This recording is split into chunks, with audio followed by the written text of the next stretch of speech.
Good morning to all of you. This is Badal Sarkar sir और आपका welcome है मेरे यूट्यूब चैनल इंग्लिश विद बादल सरकार सर। और आज हम लोग का नेक्स्ट सेशन है द हिंदू वोकैब का। और जैसा कि आप लोग जानते हैं ये रेगुलर सेशन चल रहा है और हमेशा चलते रहेगा मेरे चैनल पे। और इसको ध्यान से अगर आप देखते हैं, इस लेक्चर को पूरा ध्यान से देखेंगे तो एक बात की गारंटी है कि आने वाले कुछ दिनों में आपके वोकैब का एक कमांड जो है बहुत बेहतरीन होने वाला है। और इंग्लिश लैंग्वेज में जो प्रॉब्लम होते हैं आप लोगों को, चाहे तो वो कॉम्प्रिहेंशन सेक्शन का हो या fill in the blank section का हो या फिर स्पोकन की बात करें, न्यूज़पेपर रीडिंग की बात करें, नॉवेल्स की बात करें, आपके एग्जामिनेशन के किसी भी पेपर्स की बात करें, वहां जो भी प्रॉब्लम्स हैं वोकैब से रिलेटेड वो सारे दूर होंगे। और this is the basic level of our vocab series. Clear है, हमारे ये बेसिक लेवल के चल रहे हैं अभी वोकैब, जिसमें हम लोग वर्ड्स को जान रहे हैं कि आखिरकार कौन सा वर्ड क्या होता है, क्या उसके पार्ट्स ऑफ स्पीच है, मीनिंग क्या है और उससे हम सेंटेंस में कैसे यूज करेंगे। तो आइए सेशन को आगे ले चलते हैं। और आज का पहला वर्ड है द हिंदू पेपर के एडिटोरियल से लिया गया है, लॉडेबल। क्या लिखा गया है? लॉडेबल। बहुत ही इंपॉर्टेंट और हाई फ्रीक्वेंसी वर्ड है, क्योंकि आप जब एग्जामिनेशन का पेपर जाके देखोगे तो आप पाओगे कि सर ये लॉडेबल वर्ड मोस्ट फ्रीक्वेंटली पूछा गया है। क्लियर है ना? जब ये बात समझ में आ गया तो इसका पार्ट्स ऑफ स्पीच जान लेते हैं क्या है। ये नाउन है, प्रोनाउन है, क्या है, एडजेक्टिव है। तो बात समझ में आया कि सर ने यहाँ पे लॉडेबल एडजेक्टिव की बात की गई। देखो, एडजेक्टिव की बात करने का मतलब है जनरली ये कहीं ना कहीं किसी ना किसी चीज के बारे में, और किसके बारे में? मेनली दो चीजों के, या तो नाउन या फिर प्रोनाउन के बारे में डिटेल करता है। जैसे हम लोग जिसे विशेषण कहते हैं ना, जो संज्ञा या सर्वनाम की विशेषता बतलाता है, तो सेम बात है। ये एडजेक्टिव है तो कहीं ना कहीं ये क्या करेगा? किसी को मॉडिफाई करेगा या फिर किसी ना किसी नाउन या प्रोनाउन के बारे में फर्दर डिटेल ऐड करेगा। क्लियर है? तो ये लॉडेबल है। इसका मीनिंग देखते क्या है? सराहनीय। बात तो इतना समझ में आ गया कि किसी की सराहना की जाए, प्रशंसा की जाए तो हम लॉडेबल का यूज करते हैं। लेकिन लॉडेबल का यूज बेसिक हिंदी मीनिंग से क्लियर नहीं होने वाला है। आपको हिंदी मीनिंग समझना होगा। यहां लिखा हुआ है डिजर्विंग टू बी प्रेज्ड और एडमायर्ड। मैंने कहा डिजर्विंग टू बी प्रेज्ड और एडमायर्ड, मतलब वैसा इंसान जो डिजर्व करता है प्रशंसा और एडमायर्ड, जिसकी प्रशंसा की जानी चाहिए। उसने कुछ ऐसा काम करा होगा जो वो प्रशंसा के लायक है, सराहने के लायक है, सराहनीय है। लेकिन इसमें एक कंडीशन याद रखिएगा, ऐसा इसमें लॉडेबल का यूज हम तब भी करते हैं जब कोई इंसान कुछ नहीं करता है, सक्सेसफुल नहीं है अपने लाइफ में, तब पर भी अगर उसकी प्रशंसा करनी है तो वैसे केस में हम क्या यूज करेंगे? लॉडेबल का यूज करेंगे। क्लियर हो गया ना? और इससे एक तुम्हारा क्वालिफिकेशन बड़ा इंपॉर्टेंट है जो मैं बता रहा हूं, वो क्या है समझना। अ लॉडेबल अटेम्प्ट, किसी ने कोई अटेम्प्ट लिया किसी काम को करने के लिए और वो काम बड़ा अच्छा है, प्रशंसनीय है, तो उसके लिए हम करेंगे अ लॉडेबल अटेम्प्ट। या फिर किसी के लाइफ में एक एम उसने बनाया कि मुझे को क्या करना है ना, आईएएस बनना है, मुझे क्या करना है, सीजीएल क्रैक करना है, बैंक पीओ करना है, और अगर वो प्रशंसा लायक है तो उस एम के लिए भी हम क्या यूज करेंगे?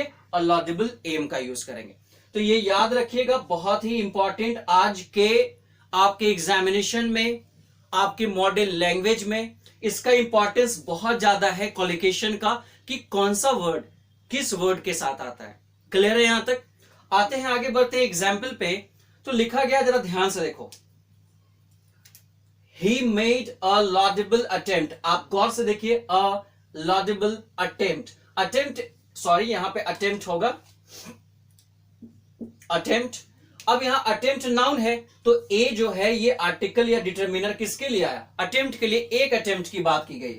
He made a laudable attempt to stop, क्या करने के लिए? रोकने के लिए। Deforestation in the area, किसी पार्टिकुलर एरिया में जो वृक्ष की कटाई हो रही है बहुत तेजी से, डिफॉरेस्टेशन हो रहा है, उसको रोकने के लिए उसने एक बहुत ही प्रशंसनीय कदम उठाया, अटेम्प्ट लिया। तो बात समझ में आ गया कि लॉडेबल का मतलब क्या है? जो प्रशंसा के लायक है। क्लियर है ना यहां तक? आइए हम लोग सेकेंड वर्ड पे देखते हैं, डिप्राइव्ड। ये भी बहुत हाई फ्रीक्वेंसी वर्ड है आज के एडिटोरियल सेक्शन से, और एग्जामिनेशन में इससे भी बहुत ज्यादा क्वेश्चंस पूछे जाते हैं। वेरी वेरी इंपॉर्टेंट कैटेगरी का ये वर्ड है। डिप्राइव्ड की अगर पार्ट्स ऑफ स्पीच की बात करें तो जैसा लॉडेबल एडजेक्टिव था, डिप्राइव भी एडजेक्टिव है, और अगर ये एडजेक्टिव है तो कहीं ना कहीं क्वालिटी की बात करेगा, कहीं ना कहीं ये किसी नाउन या प्रोनाउन को मॉडिफाई करेगा, क्लियर है ना, या फिर उसके बारे में डिटेल ऐड करेगा। इसका मीनिंग क्या होता है इसे समझते हैं। यहां लिखा हुआ है महरूम या वंचित, सिर्फ वंचित लिख देने से काम नहीं चलेगा। डिप्राइव्ड का यूज हम तब करते हैं जब हमें आवश्यक वस्तु, किसी इंसान को जीवन जीने के लिए आवश्यक वस्तु से महरूम कर दिया जाए, वंचित कर दिया जाए, तो वैसे केस में हम डिप्राइव्ड का यूज करते हैं, क्लियर है ना। और इसके मीनिंग को समझते हैं क्या है, डेफिनेशन को देखते हैं। Without enough food, education and all the things that are necessary for people to live a happy life, एक अच्छा और खुशहाल जीवन जीने के लिए जो भी चीजों की आवश्यकता होती है, चाहे तो वो भोजन हो, आपका शिक्षा हो, या फिर फर्दर और भी कोई चीजें, उसकी कमी हो जाए तो उसके लिए जो वर्ड है वो कौन है, डिप्राइव्ड है, क्लियर है ना। और देखते हैं इससे कॉलिकेशन बनता है, कॉलिकेशन मैंने कहा बहुत इंपॉर्टेंट है। देखो यहां कॉलिकेशन क्या है, अ डिप्राइव्ड चाइल्डहुड, एक ऐसा बचपन जो इन सारी सुविधाओं से वंचित रहा। बैकग्राउंड, कोई ऐसे बैकग्राउंड से आया है, उसके बैकग्राउंड को कहने का मतलब क्या है, उसका लाइफ स्टाइल कैसा रहा, वो उसका अपब्रिंगिंग कैसा हुआ, कैसे परिवेश से वो आ रहा है, उसके लिए तो एक डिप्राइव्ड बैकग्राउंड, या फिर एक ऐसा एरिया जहां पे भोजन, पानी, राशन, जॉब, एजुकेशन की बहुत कमी हो और होनी चाहिए, वहां ये सारी फैसिलिटीज नहीं है, तो उस एरिया को हम डिप्राइव्ड एरिया कहेंगे। जैसे आपके या मेरे किसी गांव में अगर आप जाते हैं, रूरल एरिया में जाते हैं, तो वहां क्या पाते हैं, कुछ ऐसे भी एरिया होते हैं जहां पे ये सारे फैसिलिटीज नहीं होती हैं।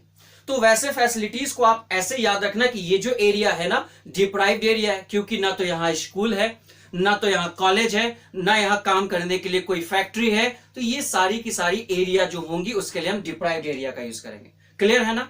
जैसे अगर मैं कहूं आर्थिक रूप से वंचित होना, तो वहां पे इकोनॉमिकली डिप्राइव्ड भी यूज होता है, सोशली डिप्राइव्ड भी होता है, इमोशनली डिप्राइव्ड भी होता है, बहुत सारा कुछ है सीखने का, but we are talking about basic level, that's why अभी हमें क्या होना है, फैमिलियर होना है वर्ड से। और एग्जाम्पल देखते हैं क्या है। एग्जाम्पल की बात करें, he came from a deprived background, देखो ये ए आया, और अभी अभी जान गए कि डिप्राइव्ड एडजेक्टिव है, बैकग्राउंड यहाँ पे नाउन है, तो ये जो डिटर्मिनर है बैकग्राउंड के लिए, तो वह आया है एक कैसे बैकग्राउंड से, तो कह सकते हैं वंचित या पिछड़ा बैकग्राउंड, जहां इन सारी सुविधाओं की क्या थी, कमी थी, वैसे परिवेश से वह आया है। बात समझ में आ गया। ऐसे बहुत सारे एग्जांपल्स है हमारे लाइफ में, हमारे इंडस्ट्री में, हमारे वर्ल्ड में, जो बहुत ही पुअर बैकग्राउंड से या फिर कहे डिप्राइव्ड बैकग्राउंड से आए हैं और आज उन्होंने शोहरत हासिल किया। जैसे एक नवाजुद्दीन सिद्दीकी हैं, आप सभी लोग उनसे वाकिफ होंगे। बहुत ही सिंपल और डिप्राइव्ड बैकग्राउंड से वो बंदे आए और इंडस्ट्री में बहुत मेहनत किया और लगातार नाम करके, और आज स्टारडम है उनके पास। तो वो किस बैकग्राउंड से आए, डिप्राइव्ड बैकग्राउंड। मैंने इसे एग्जाम्पल के तौर पे लिया है, क्लियर है ना। Move on the third word, क्या लिखा हुआ, अनैथमा। फिर से बोलेंगे अनैथमा, क्या है अनैथमा। और इसके पार्ट्स ऑफ स्पीच की बात करें तो ये नाउन होता है। क्या होता है, ये नाउन है। अगर हम बात करते हैं इसके डेफिनेशन की, अनैथमा का डेफिनेशन क्या है, लेकिन उसका मीनिंग जरा देख ले। घृणित वस्तु लिखा गया, घृणित वस्तु, क्या सिर्फ घृणित वस्तु लिख देना सही होगा, नहीं। कभी भी किसी वर्ड का ना डेफिनेशन जानिए कि आखिरकार उस वर्ड का यूज क्यों किया गया, उस वर्ड का एग्जैक्ट मीनिंग क्या है। बात समझ में आ रहा है। जैसे मैंने कहा, अ थिंग और an idea which you hate because it is the opposite of what you believe। इसका मतलब हुआ एक वैसी वस्तु या एक ऐसा आइडिया which you hate, जिसे आप घृणा करते हैं।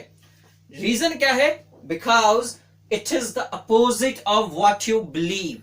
आप जो विश्वास करते हैं वह उसके विपरीत है। जरूरी नहीं है कि वो बात गलत हो, वो घृणा के लायक हो सकता है वो बात, वो आइडिया किसी के लिए एक्सेप्टेबल हो, किसी दूसरे के लिए फेवरेबल हो, लेकिन मेरे सोच के अगेंस्ट है, अपोजिट है, तो उसके लिए हम यूज करेंगे अनैथमा का यूज करेंगे। बात समझ में आ रहा है ना। और एग्जाम्पल पे देखते हैं क्या है। मैंने कहा racial prejudice is an anathema to me, racial नहीं पढ़ेंगे, रेसल। क्या बोलेंगे? रेसल। और ये जो वर्ड है ये तो वाकिफ होगा आप, मेरे लास्ट वीडियो में जाके आप देखेंगे प्लेलिस्ट में, वहां पे मैंने प्रीजुडाइस नहीं, प्रेजुडिस, क्या बोलेंगे? प्रेजुडिस। बात समझ में आ रहा है ना? तो मैंने कहा रेसल प्रेजुडिस इज एन में मैंने ब्रैकेट लगा रखा है। रीजन क्या पता है? यहां पे हम एन का यूज कर भी सकते हैं, नहीं भी कर सकते हैं। क्लियर है ये बात? बहुत अच्छे। तो मैंने कहा रेसल का मतलब होता है जातीय और प्रेजुडिस का मतलब पक्षपात। जातीय पक्षपात is anathema to me, anathema to me, यानी मेरे लिए ये क्या है? एक घृणित चीज है। मतलब क्या कि जाति के आधार पे पक्षपात करना ये मेरे लिए घृणा का विषय है। बात समझ में आ गया? तो ये मेरे लिए एक घृणित चीज है। तो हमने यहां पे 3 वर्ड्स को अभी देखा। पहला क्या था? लॉडेबल, दूसरा डिप्राइव्ड और तीसरा अनाथेमा। अब इस चीज को आप समझेंगे, इसके बाद हम लोग डिस्कस करेंगे नेक्स्ट 3 वर्ड्स जो हमारे सामने हैं। तो नेक्स्ट वर्ड हमारा 4th नंबर है वर्डिक्ट। वर्डिक्ट बड़ा इंपॉर्टेंट वर्ड है। आज जितने भी सीरीज में ये सेशन में वर्ड आ रहे हैं ना, वो क्या आ रहे हैं? Most important vocab for your daily uses and also for your examinations. Clear है ना? मैंने कहा वर्डिक्ट, आप सब लोग जानते होंगे वर्डिक्ट, वर्डिक्ट आ गया, निर्णय आ गया, मत आ गया। लेकिन ये क्या है? बेसिकली ये जो है लॉ में यूज होने वाले वोकैब हैं, वर्ड्स हैं जो मेनली यूज होते हैं। क्लियर है ना? देखो इसका डेफिनेशन क्या है।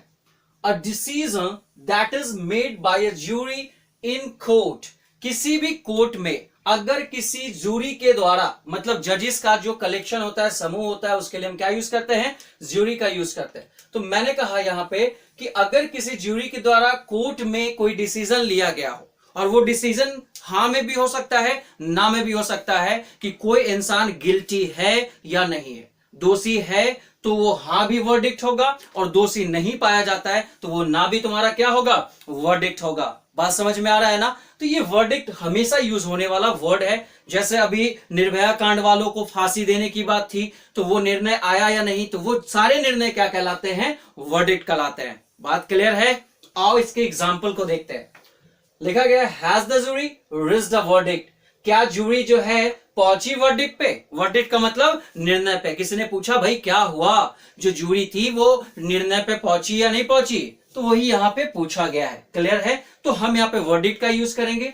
और अगर इसके पार्ट्स ऑफ स्पीच की बात करें तो कायदे से आपको दिख रहा होगा कि सर ये अपने आप में क्या है? एक नाउन है। क्लियर है ना? इसलिए आप देखेंगे कि यहाँ पे नाउन, यहाँ वर्डिक्ट है और सिंगुलर है, इसलिए इसके पहले हमने क्या यूज किया? ए का यूज किया। Now move on the word number 5, quash. इस क्वाश की बात करें तो ये क्वाश क्या है समझिए। पहले तो जान लेते हैं इसका पार्ट्स ऑफ स्पीच क्या है। तो वर्ब है, सब लोगों को पता है। अब आप जान गए तो इसका मीनिंग क्या है? रद्द करना, अभिखंडित करना। रद्द करना तो समझ में आ रहा है, ये अभिखंडित करना क्या है? थोड़ा सा वर्ड टफ है ना, हिंदी का टिपिकल है। आओ इसके डेफिनेशन को देखते हैं। To officially say that a decision in a court of law is no longer valid और करेक्ट। एक ऐसा डिसीजन जो ऑफिशियली हो, ठीक है, उसमें यह कहा गया हो, एक minute, to officially say that a decision, officially कहा गया कि एक decision in a court of law is no longer valid और करेक्ट। मतलब कोई भी जो डिसीजन आया है वो लंबे समय तक वैलिड नहीं है, लंबे समय तक करेक्ट नहीं है, उसके लिए जो हम यूज करेंगे वो क्या कहेंगे? क्वाश का यूज करेंगे। कोई भी निर्णय आया, चाहे वो कोर्ट के द्वारा हो, लॉ के द्वारा हो, पार्लियामेंट के द्वारा हो, और अगर वो लंबे समय तक वैलिड नहीं रहता है, उसे रद्द कर दिया जाता है, तो रद्द करने के लिए जो वर्ड आएगा दैट इज क्या आएगा? क्वाश आएगा। ये बात याद रखेंगे। और ये भी जो है लॉ में टर्म यूज होते हैं, कानून के सेक्शन में इन सारे वोकैब का सबसे ज्यादा यूज होता है। ठीक है, आओ इसको एग्जाम्पल पे देखते हैं। लिखा है his conviction was later caused by the court of appeal. उसका जो कन्विक्शन है उसे बाद में क्या कर दिया गया? कोर्ट ऑफ अपील के द्वारा रद्द कर दिया गया। कन्विक्शन का मतलब होता है दोष सिद्धि, मतलब उस पर जो दोष आरोप होगा या जो भी चीजें होंगी उसे क्या कर दिया गया? रद्द कर दिया गया by the court of appeal के द्वारा। यहां तक बात समझ में आ गया? तो क्वाश का मतलब हम जान गए कि कानूनी रूप से किसी चीज को, किसी डिसीजन को जो लंबे समय तक नहीं चल सकता है, उसे रद्द करने के लिए हम क्वाश का यूज करते हैं। Now move on the last word of this session. क्या है जरा ध्यान से देखिए। लिखा गया डेट्रीमेंटल। क्या लिखा गया? डेट्रीमेंटल। ये अपने आप एक एडजेक्टिव है। क्लियर है ना? एक सिंपल सा इसका वर्ड से आप डेफिनेशन समझ सकते हैं, दैट इज हार्मफुल। क्या मैं कह रहा हूं, यहां ध्यान दो। ये हार्मफुल है, डिट्रीमेंटल एडजेक्टिव है। हार्मफुल, हार्मफुल का मतलब हानिकारक। सब लोगों को पता है जो हमारे स्वास्थ्य के लिए या किसी भी चीज के लिए हानिकारक है उसके लिए हम लोग डेट्रीमेंटल का यूज करते हैं। क्लियर है यहां तक? और इसी के एग्जाम्पल पे देखते हैं क्या लिखा गया।